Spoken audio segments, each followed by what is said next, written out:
और क्षमा करें, हम सब ब्रजवासी हैं भैया, हम पे और कछु ना आवे। हम सबंसों ठाकुर जी की प्रीति यही मारे सबसे ज्यादा है। केवल 11 वर्ष 56 दिन की लीला है ठाकुर जी की ब्रजमंडल की, लेकिन पूरे विश्व पे भारी पड़े। काय को? पूरी कृष्ण लीला पे भारी पड़े हमारे ब्रज की लीला। काय को? क्योंकि प्रेम प्रधान है। तो भैया ठाकुर जी की सेवा में, ठाकुर जी की लीला में, ठाकुर जी के नित्य ध्यान में कोई आपसे दोष बने, कोई अपराध बने, कोई भाव रखो मत रखो, पर एक चीज को भाव रखो कि प्रेम प्रधान रखो। प्रेम होगा कोई अपराध नहीं बनेगा। प्रेम भाव को प्रधान रखो। ठाकुर जी की ये वृंदावन बिहारी लाल क्यों प्रकट भये?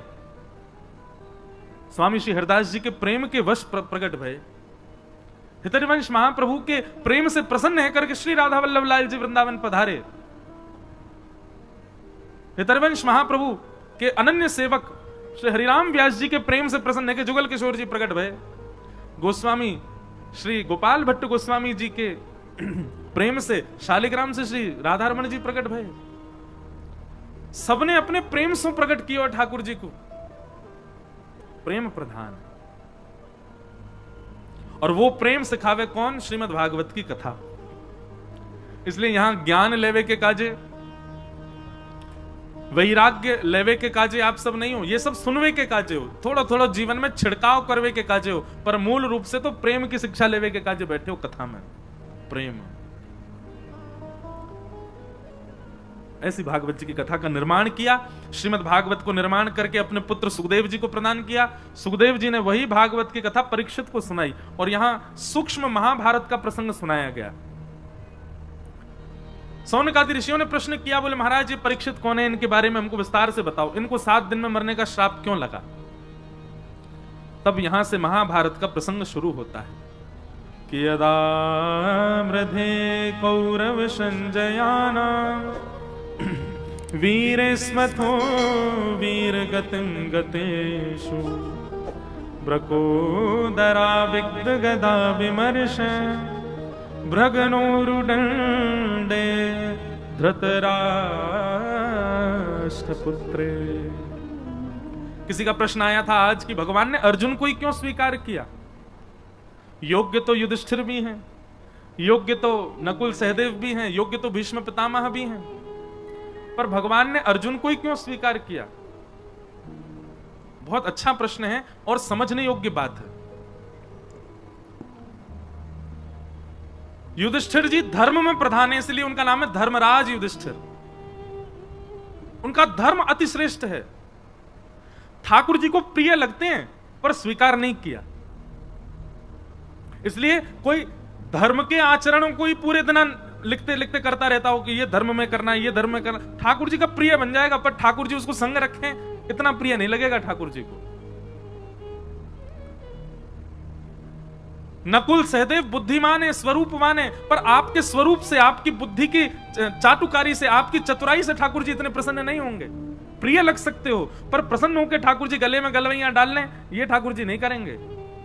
तो ठाकुर जी को रिझाने के लिए धर्म का आचरण नहीं चलेगा, ठाकुर जी को रिझाने के लिए बहुत बुद्धिमान होने से काम नहीं चलेगा, ठाकुर जी को रिझाने के लिए बहुत बलवान, बहुत ज्ञानवान, बहुत धनवान, इन सबसे आप ठाकुर जी के समीप भले ही पहुंचो। द्वारिकाधीश मंदिर में आगे बैठ के दर्शन करने हैं, पैसा देके बैठ जाओगे, आप समीप पहुंच सकते हो, पर स्वीकार ठाकुर जी हजारों लोगों में बैठे कौन को कर रहे हैं ये ठाकुर जी जाने। इतने सब लोगों में अर्जुन स्वीकार क्यों किया गया? क्योंकि अर्जुन के पास में सब कुछ है पर सब कुछ गौड़ है, प्रेम प्रधान है। प्रसंग आता है, मैं बहुत बार सुनाता हूं कथा में, कि जब महाभारत का युद्ध निश्चित हुआ तो अर्जुन और दुर्योधन दोनों गए भगवान के पास।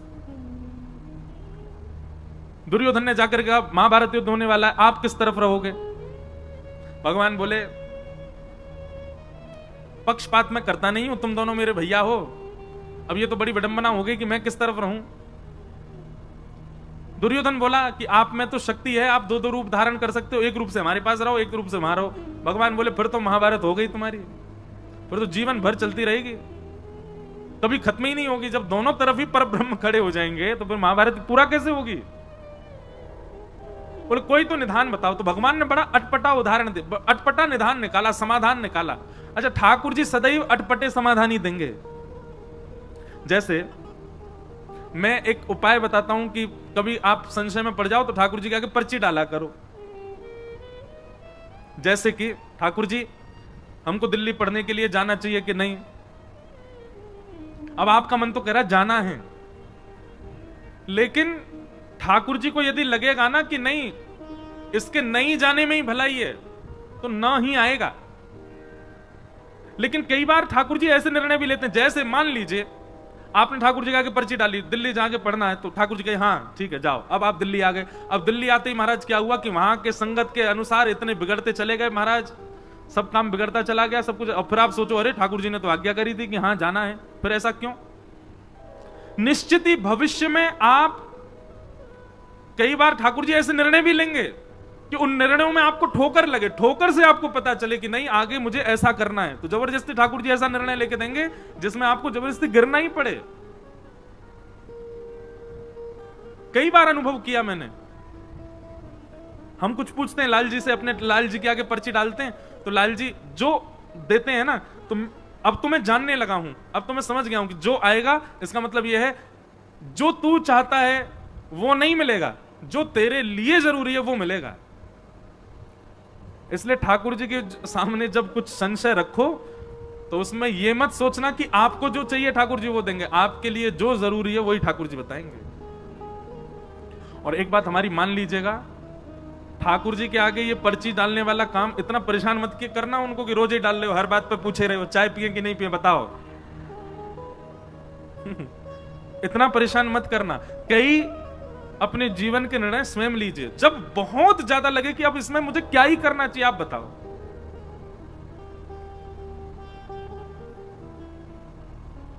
जैसे हम अभी गुरु दीक्षा नहीं देते, एक बार पर्ची मैंने मन रखा था कि जन्माष्टमी पर लाल जी से पूछेंगे,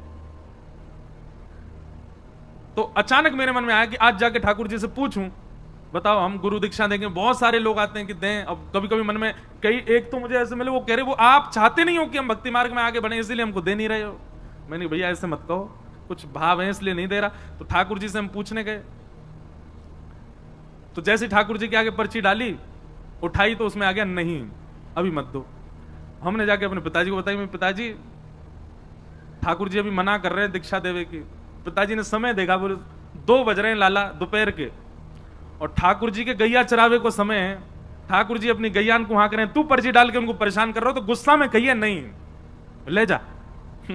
बोले जब ठाकुर जी बिल्कुल बैठे हो, आराम कर रहे हो, कोई काम नहीं हो, लाल जी लीला में ही रहते हैं ना, आपको देखने में लग रहे हैं कि वो सिंहासन पर लीला चल रही है ठाकुर जी की। इस समय ठाकुर जी गैया चरा के लौट रहे होंगे, अब कितने बज गए 6 बज गए, आ गए, अब फल पा रहे होंगे। और फल पा करके फिर यशोदा मैया पहुंचेगी, ठाकुर जी के हाथ पामन को पहुंच के फिर आरती करेगी, अरे मेरो लाला आएगा गैया चरा के आयो। फिर ठाकुर जी सब बताएंगे, आज मैया वो गैया ने ऐसी लात मारी मेरे तो यहाँ लग गई, माँ गयो मैया वहां ऐसे बनचर जीव मिले, सब मैया से बतियामेंगे, फिर मैया को बताएंगे आज कहा पावे को मैंने, फिर पावे बैठेंगे। ऐसे ठाकुर जी की लीला तो चलती रहती है, कभी विश्राम नहीं होती। मेरे आपके लिए हमें ऐसा लगता है कि ठाकुर जी जड़वत हमारे सामने बैठे हैं, पर यही प्रेम स्वरूप यदि आपके चित्त में आ जाए तो आप जब देखोगे तब लगेगा कोई लीला चल रही है। इस समय ठाकुर जी किसी लीला में, हमारे पिताजी बोले कि लीला में ठाकुर जी अभी गैया चरावे गए, तू पर्ची डाल लो है। बोले जब ठाकुर जी अनवसर में हो, कोई काम ना कर रहे हो तब डालियो। तो पर्ची डालने का, कोई भी बात पूछने का सबसे बढ़िया समय रात्रि में जब ठाकुर जी शयन में जा रहे हो, तब ठाकुर जी को भोग लगावेगा तब पर्ची डालो। और इतना समय प्रदान करो लाल जी, सुबह जब मंगला होगी ना तब हम पर्ची उठाएंगे। रात भर में आपको जो चाहिए इसकी जिद मत करना भगवान से, हाँ ही दे दियो यहां से काम करने को नहीं, मेरे लिए जो उपयोगी आप बताना। और फिर ठाकुर जी जो दे दें उत्तर, उस पर इतना विश्वास कर लेना, इतना विश्वास कर लेना। आज हम सही बता रहे हैं, हमने अपने जीवन में ज्यादा नहीं 5 या 6 बार ही ठाकुर जी से पूछा होगा, पर कई निर्णय ऐसे थे जिसमें मन व्यथित हुआ कि नहीं ये तो ठाकुर जी आपको ऐसे नहीं कहना था, ये तो इसमें भलाई होती, ठाकुर जी आपने मना कर दिया। पर जब ठाकुर जी की बात को माना गया तो फिर उसका प्रतिफल मीठा ही मिला। कई बार ठाकुर जी ऐसे निर्णय भी ले देंगे कि जिससे आपको ठोकर भी खानी पड़े तो भी विश्वास मन में रखना, कोई बात नहीं, ठाकुर जी ने गिराया भी हमारी भलाई के लिए। तो दुर्योधन और अर्जुन दोनों गए भगवान के पास और भगवान से कहा महाभारत युद्ध में आप किस पक्ष में रहोगे? तो भगवान ने बड़ा अटपटा निर्णय लिया, अटपटा ही लेते हैं। बोले सुनो, एक तरफ मेरी सेना रहेगी, भगवान की सेना छोटी मोटी नहीं है, अद्भुत द्वारिका की सेना एक तरफ रहेगी और एक तरफ अकेला मैं रहूंगा। लेकिन मैं जिस तरफ रहूंगा उस तरफ शस्त्र नहीं उठाऊंगा, बिना शस्त्र के रहूंगा जिस तरफ भी रहूंगा। तुम लोग मुझसे बाद में मत कहना कि भाई तलवार उठाओ, धनुष उठाओ, भाला उठाओ, जे उठाओ, कुछ नहीं, खाली हाथ रहूंगा। एक तरफ मेरी सशस्त्र सेना और एक तरफ अकेला बिना शस्त्र का मैं। अब दोनों चूज कर लो, कौन मुझे ले जाएगा, कौन सेना को। तो निश्चित है मैं और आप भी अगर दुर्योधन की तरफ होते तो हम भी भगवान को ठुकरा देते। नहीं मांगते हम ठाकुर जी को।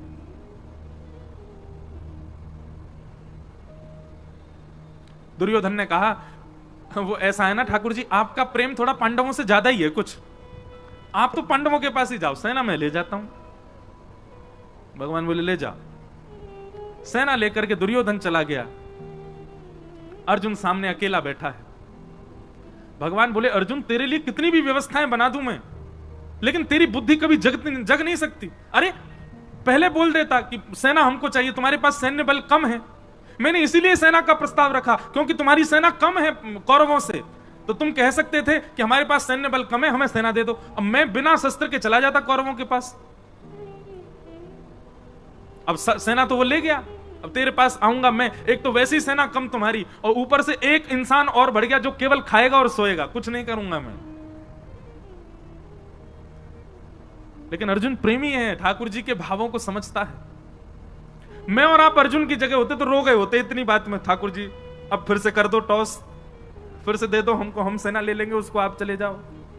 हम तो कभी कभी मैं सोचता हूं कि बहुत गरीमत है कि द्वापर और त्रेता में हम आप नहीं थे, हम कलयुगी जीव नहीं थे, हम बड़े खतरनाक है महाराज।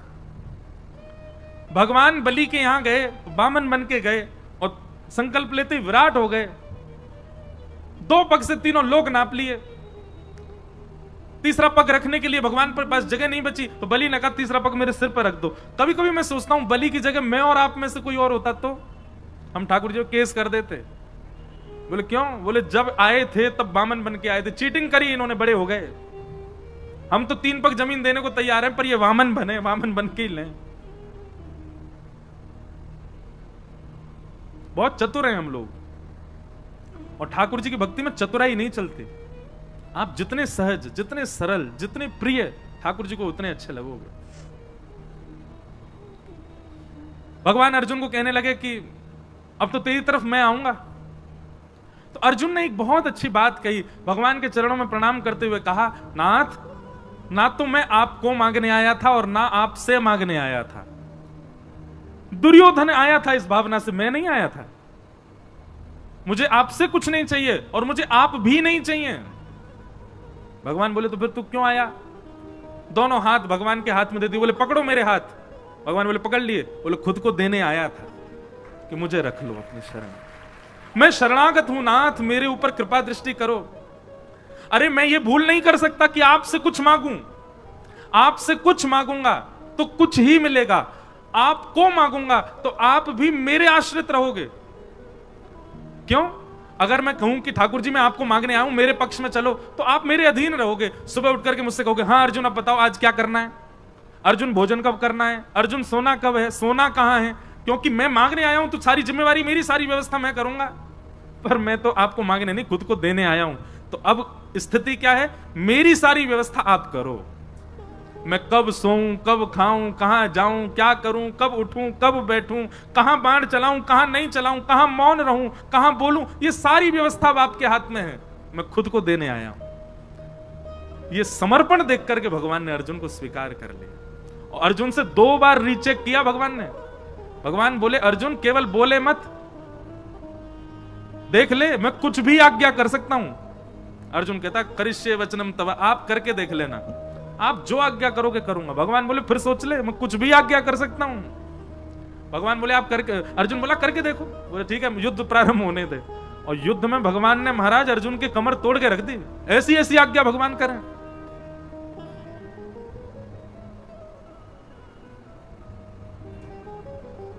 लेकिन हर आज्ञा को स्वीकार किया अर्जुन ने। इसलिए भगवान ने अर्जुन को स्वीकार किया। क्यों? क्योंकि बाकी सब तो ठाकुर जी से मांग रहे हैं, ठाकुर जी को मांग रहे हैं, पर अर्जुन ने तो खुद को ठाकुर जी को दिया, खुद को अर्पित किया है, समर्पण किया है। समर्पण किया इसलिए भगवान उसके सारथी बन गए। और सारथी का मतलब कोई भगवान की पदवी कम नहीं हो गई है, बल्कि और श्रेष्ठ। हम सबको अपना सारथी ठाकुर जी को। सारथी मतलब कौन? जो राह दिखावे, जो लेकर के चले, कहां जाना है, कहां मुड़ना है, कहां बैठना है, कहां चलना है, ये सारथी ही तो कर सकता है। सारथी के अधीन होता है पीछे बैठा व्यक्ति। हर व्यक्ति अपना सारथी श्री कृष्ण को बनावे। जहां ले चलोगे वहीं मैं चलूंगा, जहां नाथ रख दोगे वहीं मैं। ये जीवन समर्पित चरण में तुम्हारे, तुम ही मेरे सर्वस्व, तुम ही प्राण प्यारे। तुम्हें छोड़कर नाथ किससे कहूंगा, जहां ले चलोगे वहीं मैं चलूंगा। हम लोग ऐसे नहीं जी सकते। हम लोग तो बड़े खतरनाक है महाराज। सुख संपत्ति घर आवे, कष्ट मिटे तन का, ओम जय जगदीश हरे। और अंत में गाते गाते वो, तेरा तुझको अर्पण क्या लागे मेरा, ओम जय जगदीश हरे। मेरा क्या है नाथ, सब आपका ही तो है। भगवान कहेंगे लाओ चलो वापस करो हमको, ये घर, ये दुकान, ये गाड़ी सब मेरी है, लाओ सब द्वारिकाधीश को अर्पित करके आओ। अरे ठाकुर जी वो तो आरती में लिखा इसलिए गा रहे थे हम, ऐसे थोड़ी कि आपको सब ले ही लेना है। अर्जुन जैसा समर्पण नहीं है हमारे पास। अर्जुन जैसा समर्पण लाओ। भगवान ने एक बार कह दिया तो ना, हां तो हां, ऐसा समर्पण था अर्जुन का। इसलिए भगवान ने अर्जुन को स्वीकार किया। कोई समर्पित हो अर्जुन के भांति। और एक बात मैं कथा में कहा करता हूं, भैया अगर आपकी इस कथा को सुनकर के मन में आ गया हो कि हम भी अर्जुन की तरह समर्पित होंगे, तो पहले ही ध्यान रखना, कस करके सीट बेल्ट बांध लेना अपने जीवन रूपी हवाई जहाज में। क्योंकि जैसे ही आप ये निर्णय लोगे कि अब जो ठाकुर जी जो कहेंगे हम वही करेंगे, ठाकुर जी जो देंगे वही पाएंगे, ठाकुर जी जो चाहेंगे वही होगा, तो फिर बहुत ऊंची विमान की ऊंचाई होगी, रोलर कोस्टर जीवन बन जाएगा। कब ऊपर, कब नीचे, कब यहां, कब वहां, कब हमारा झकझोर के फेंक देंगे ठाकुर जी। लेकिन कभी छोड़ेंगे नहीं। एक बार यदि कोई समर्पित हो गया तो निश्चित है ठाकुर जी उसके साथ खेलेंगे बहुत, पर उसका हाथ छोड़ नहीं सकते।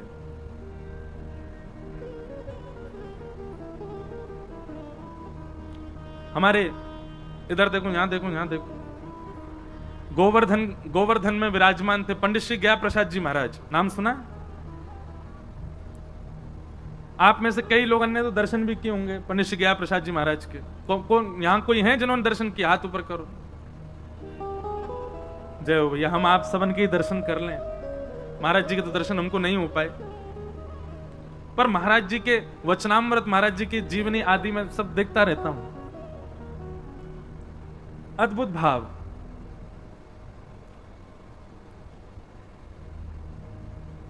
सब लोग सावधानी से कथा सुनो, कोई आए कोई जाए, आप तो बस भाव से सुनो कथा। पंडित जी महाराज की वाणी में एक बात बड़ी बढ़िया लगती थी। पंडित जी से किसी ने निवेदन किया कि पंडित जी ठाकुर जी बहुत पीड़ा दे रहे हैं, ठाकुर जी बहुत परीक्षा ले रहे हैं, ठाकुर जी जीवन में बहुत संकट दे रहे हैं, आप कछु आज्ञा करो, कहा करूं, जो काम करूं सब बिगड़ जाएं, घर परिवार में कछु बन नहीं रहे हो, पत्नी मान नहीं रही है, बच्चा सुने ना है, हे पंडित जी महाराज कछु आज्ञा करो। पंडित श्री गया प्रसाद जी महाराज आज्ञा देते हुए कितनी अच्छी बात कहते, बोले अरे भैया, ब्रजभाषा में ही बोलते, बोले जी कन्हैया है ना, जाको खेलवे को बड़ो मन करे, सो जे हमारे संग खेल खेलो करे। कभी पत्नी को उठाए दे, कभी बालकन को उठाए दे, कभी काम बिगाड़ दे।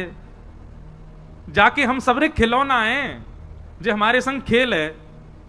लेकिन भैया या बात से दुखी मत हो कि ठाकुर जी खेल काहे को रहे, बल्कि ठाकुर जी से प्रार्थना करो जितनो मन चाहो ठाकुर जी उतनो खेलो, पर खिलौना बदलना नहीं चाहिए, मैं ही रहूं आपको खिलौना, खूब खेलो। जैसो जीवन देनो है मुंह को दे दो, लेकिन नाथ मेरो त्याग मत करो। अब ये भी एक भाव मन में आ रहे हो कि हम सब गा रहे हैं कि हरि जी मेरे अवगुण चित्त ना धरो। मेरे अवगुणों को ठाकुर जी आप देखना नहीं। तो मानो ये पंक्ति गानी प्रारंभ करी तो पहले पूज्य गुरुदेव भगवान आए, फिर पूज्य श्री रसिया बाबा महाराज आए, भगवती प्रसाद गंधर्व जी आ गए। तो मानो ठाकुर जी ने 3 महापुरुष भेज के प्रमाणित कर दिया, ना धर रो अवगुण तेरे चित्त में, तू चिंता मत करे। ये 3 वैष्णवन को भेज करके ठाकुर जी मानो ये कह रहे हैं कि भैया आप प्रत्यक्ष प्रकट है कि ठाकुर जी ना कहेंगे कि तेरे अवगुण में ना देख रहो, ना विचार कर रहो। तो यही भाव से मानो ठाकुर जी प्रमाणित कर रहे हो, कोई बात ना भैया, क्षमा किए, तेरे अवगुणन पे मेरी दृष्टि ना है, तू आनंद कर।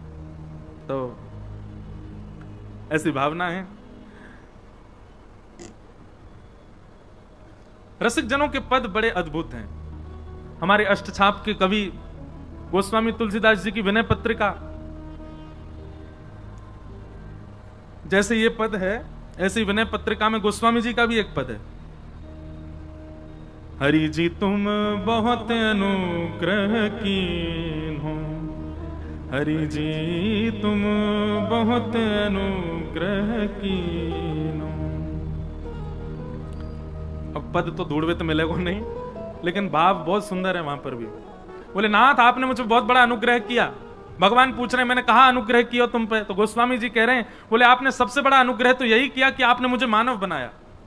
श्रीमद् भागवत में भी भगवान कहते हैं, हृदय माध्यम सुलभम सुदुर्लभम प्लवम सुकल्पम गुरुकर्ण धारम मयानुकूलेन नभस्वतेरितम पुमान भवाब्धिम न तरेत्स आत्मा।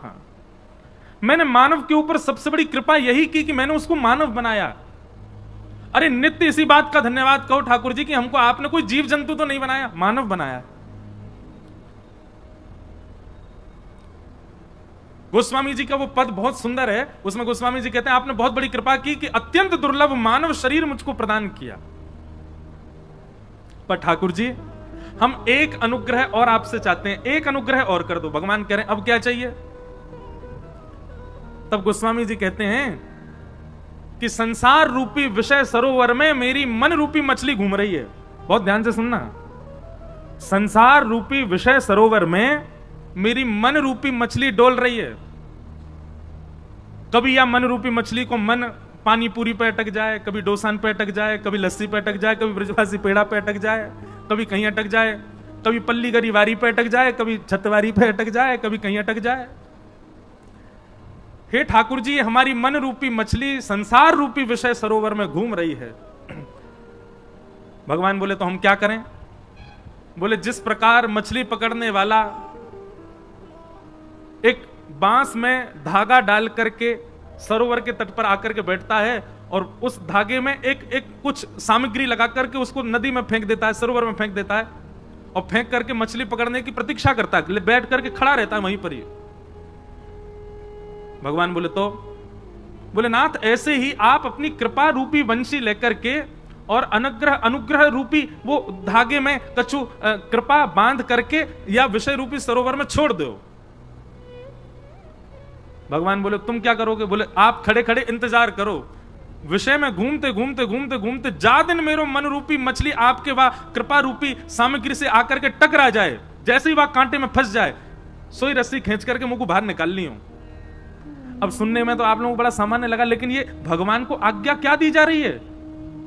आप आकर के सरोवर पर इस विषय रूपी नदी में कृपा रूपी डोर से अनुग्रह रूपी रस्सी डाल करके बैठे रहो, प्रतीक्षा करो। मैं यत्न नहीं करूंगा आपके पास आने का, आप बस कृपा रूपी रस्सी डाल के बैठे रहो। काओ दिना गलती से मैं टकरा जाऊं सो मुझको बाहर निकाल लिया। भगवान बोले गोस्वामी जी बड़े चतुर हो आप, ऐसी चतुराई भक्तन में अच्छी है। सांसारिक चतुराई ठाकुर जी को प्रिय नहीं, लेकिन भक्ति में चतुराई हो तो ठाकुर जी को बहुत बढ़िया लगे। तो हम किस विषय पर चर्चा कर रहे थे? अर्जुन। भगवान ने अर्जुन को ही क्यों स्वीकार किया? महाभारत में इतने पात्र हैं, केवल अर्जुन ही क्यों प्रिय है ठाकुर जी को? क्योंकि अर्जुन ने पूर्ण समर्पण किया है। करिष्ये वचनम तव, आप जो कहोगे वो मेरे लिए अध्यादेश है, उसके आगे किंतु परंतु नहीं कहूंगा मैं। इसलिए भगवान ने अर्जुन को स्वीकार किया। तो महाभारत का प्रसंग सुनाया गया। अब प्रसंग बहुत बार विस्तार से कहा है, थोड़ा हम आगे चलते हैं। प्रथम स्कंद विश्राम कर दें, कल फिर ठाकुर जी का जन्मोत्सव भी होना है। महापुरुषों के थोड़े वचनामृत भी सुनेंगे, तो अभी हम विषय जो प्रमुख हो उसको थोड़ा थोड़ा कह के चलेंगे। महाभारत का युद्ध विश्राम हो गया, परंतु दुर्योधन ने बदला लेने के लिए अश्वत्थामा को भेज दिया और कहा जाओ जाकर के 5 पांडवों को सोते हुए मार दो। सोते हुए 5 पांडव तो नहीं मार पाया, पर द्रौपदी के 5 पुत्र उसी शिविर में सोए थे, उसको लगा अंधेरे के कारण 5 पांडव ही हैं, निर्दोष बालक मार दिए द्रौपदी के, जिसके कारण अश्वत्थामा को बंदी बना करके भगवान की आज्ञा मान करके अर्जुन ने उसके आधी दाढ़ी मूछ शिखा छेदन करके मणिम जहार मूर्धन्यम उसकी मणि को निकाल लिया और उसको छोड़ दिया, क्योंकि ब्राह्मण था, भगवान ने मना किया, ब्राह्मण ने इसको मारना नहीं। अब इस विषय पर हम थोड़ा विस्तार करते हैं कथा में कि अगर भगवान मना कर रहे हैं ब्राह्मण को नहीं मारना चाहिए, तो फिर खुद ने रावण क्यों मारा? भगवान मना कर रहे हैं ब्राह्मण को नहीं मारना चाहिए, तो स्वयं ने नृसिंह रूप में हिरण्यकश्यप क्यों मारा?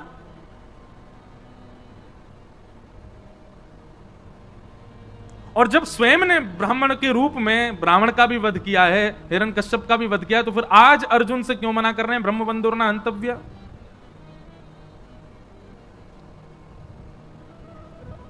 अब विषय तो बहुत बड़ा है, पर सूक्ष्म में कहूं,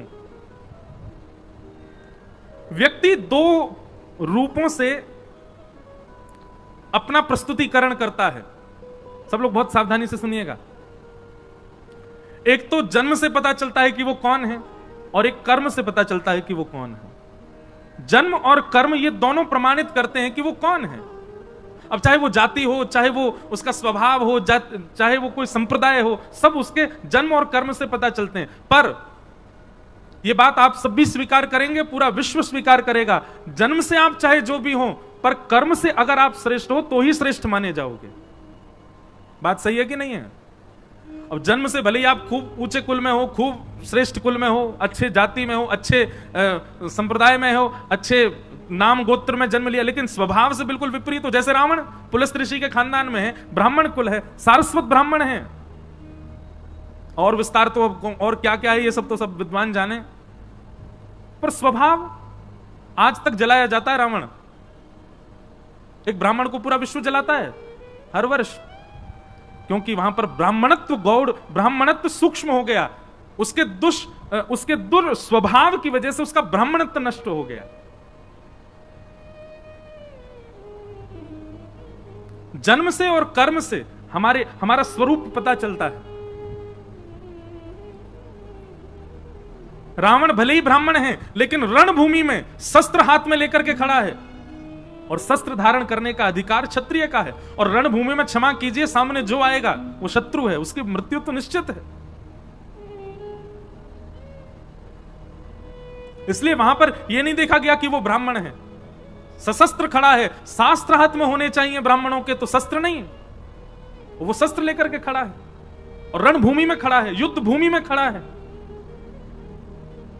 और उसके बाद एक पर स्त्री को बंधी बना करके अपहरण करके खड़ा है, पूर्ण रूपेण अपने ब्राह्मणत्व का नाश कर दिया है। इसलिए ठाकुर जी ने वहां विचार नहीं किया है। और रही बात अश्वत्थामा की, आतताई है, रणभूमि में नहीं आया है। रणभूमि में अश्वत्थामा के पिता थे तो मारे गए, ये तो छिप करके एक कायरों जैसा काम कर रहा है। भगवान ने एक प्रकार से उसको ब्राह्मण कहकर के छोड़ दो, इससे कोई भलाई नहीं, इससे कोई ऐसा नहीं कि उसके ऊपर कृपा की, बल्कि अश्वत्थामा को और बड़ा दंड दिया। अगर इसको मार दोगे तो इसकी मृत्यु 2 क्षण में हो जाएगी, ऐसा करके इसको जीवित छोड़ दो कि हर क्षण मरे। बल्कि भगवान ने तो उसको और कड़ा दंड दिलवाया है। अश्वत्थामा आज भी चिरंजीवी है, आज भी जीवित है, परंतु अपने चिरंजीव होने पर, अपने अमर होने पर अश्वत्थामा को कभी प्रसन्नता नहीं होती होगी, रोता ही होगा हर क्षण। भगवान ने कहा बालकों के हत्यारे को अर्जुन मृत्यु दंड मत दो, ऐसा दंड दो कि हर क्षण मृत्यु के समान कष्ट हो और वो मरे भी ना। और वो दंड भगवान ने दिलवाया। और रही बात, एक मेरी बात आप बहुत ध्यान से सुनिएगा, कई जगह ब्राह्मणों के लिए थोड़ा पक्ष आता है कि उनको ऐसा नहीं, उनके प्रति ऐसा, तो कई लोग बोलते हैं महाराज जी उनके पक्षपाती हैं क्या भगवान? हाँ हैं। एक बात ध्यान से सुनना, सबके लिए दंड का निधान है, सबके लिए भगवान कहते हैं तुम ही दंड दे दो। ब्राह्मण को दंड मत दो, तो हमको लगता है भगवान पक्ष कर रहे हैं, ब्राह्मणों के लिए इतनी छूट कर देते हैं। नहीं, भगवान कहते हैं बाकियों को दंड तुम दो, ब्राह्मणों को तो मैं दंड दूंगा। अरे मैंने ब्राह्मण कुल में भेजा, इतने श्रेष्ठ कुल में भेजा, इतना योग्य बना करके, उसके बाद भी दुष्कर्म। तो ब्राह्मण यदि कुछ गलत करते हैं तो भले ही समाज में उनको मुक्त कर दिया जाए, पर ठाकुर जी कहते हैं कि उनको तो फिर मैं दंड दूंगा। क्यों? क्योंकि श्रेष्ठ कुल में इसलिए थोड़ी भेजा है कि तुम यहां जाकर के ये सब करो। अश्वत्थामा को मुक्त नहीं किया भगवान ने, मृत्यु से भी बड़ा दंड दिलवा दिया, आज तक मृत्यु को प्राप्त कर रहा है। इस प्रकार पूरी लीला हुई। आगे फिर भगवान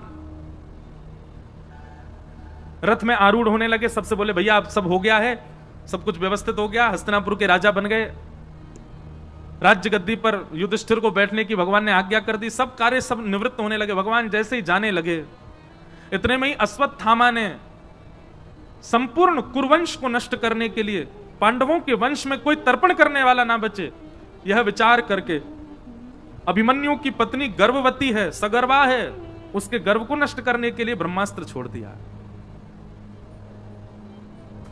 और जैसे ही ब्रह्मास्त्र छोड़ा है, भगवान उसी समय रथ में बैठ करके जा रहे हैं और ब्रह्मास्त्र उत्तरा को मारने के लिए आ रहा है। उसी समय दोनों भुजा उठा करके ठाकुर जी की ओर दौड़ती है उत्तरा कि पाहि पाहि महायोगिन देव देव जगतपते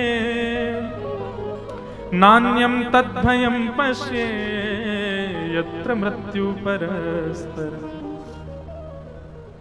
दोनों भुजा उठा करके पूर्ण समर्पण की भावना से ठाकुर जी की ओर दौड़ी है। हे जगतपति मेरी रक्षा करो।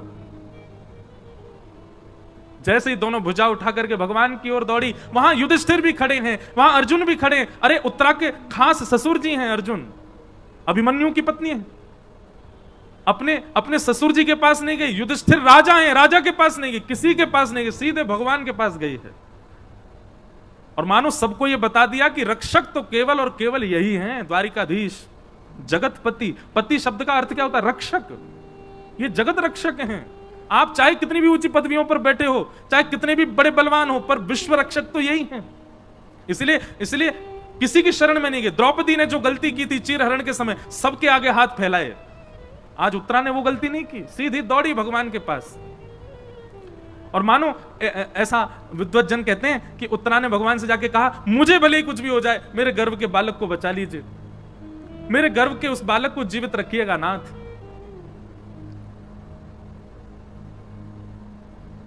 उत्तरा के इस पूर्ण समर्पण को देख करके भगवान एक रूप से तो बाहर हैं, श्रीमद् भागवत जी में वर्णन है, दूसरे रूप से अंगुष्ठ मात्र नहीं, अंगुष्ठ में जो ये नख है, इतना बड़ा स्वरूप धारण किया ठाकुर जी ने।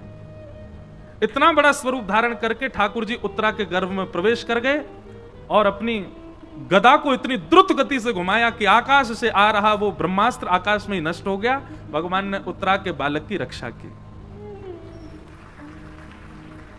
ताली बजाने वाली बात ये नहीं थी, ताली वैसे तो थी, पर इससे भी श्रेष्ठ बात अब आएगी। क्या?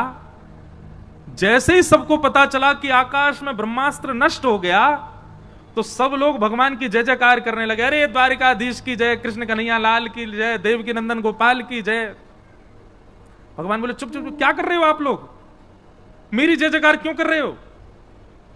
बोले, लाला तुम्हारी शरण में आई तो तुम नहीं बचा ली। बोले, मैं तो तुम्हारे सामने खड़ा हूं, मैंने तो कुछ किया ही ना, मैं तो यहीं खड़ा हूं, मैं तो हिलो भी ना अपनी जगह थे। तो बोले, फिर ये ब्रह्मास्त्र कैसे नष्ट भयो? तो ठाकुर जी बोले, ये तो उत्तरा के पातिव्रत और उत्तरा के जीवन की तपस्या का फल है कि उसने अपने तप बल से ब्रह्मास्त्र को नष्ट कर दिया। बात समझे? ये ठाकुर जी का स्वभाव है। क्रिया करने के बाद भी आपको ऐसा दर्शाते हैं कि आपने ही किया था, भगवान ने कुछ नहीं किया।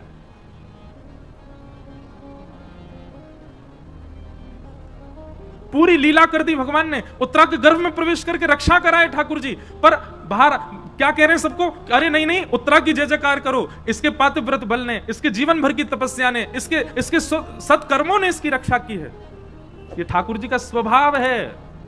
करते सब वो ही हैं, पर हमको ऐसा आभास करवाते हैं, हमको ऐसा अनुभव कराते हैं, ओहो मैंने बहुत पढ़ाई करी थी इसलिए मैं पास हो गया, मैंने बहुत मेहनत करी थी इसलिए मुझे ये वस्तु प्राप्त हो गई, मैंने बहुत धन कमा करके घर बना दिया, मैंने ये प्राप्त किया, मैंने वो प्राप्त किया। ठाकुर जी तो मंद मंद मुस्काते हैं, बढ़िया है, अपने ऊपर ही लेता रहे सबरी बात।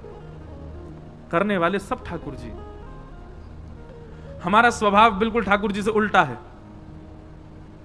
ठाकुर जी हमेशा करके क्रेडिट दूसरों को देते हो। हमारा स्वभाव कैसा?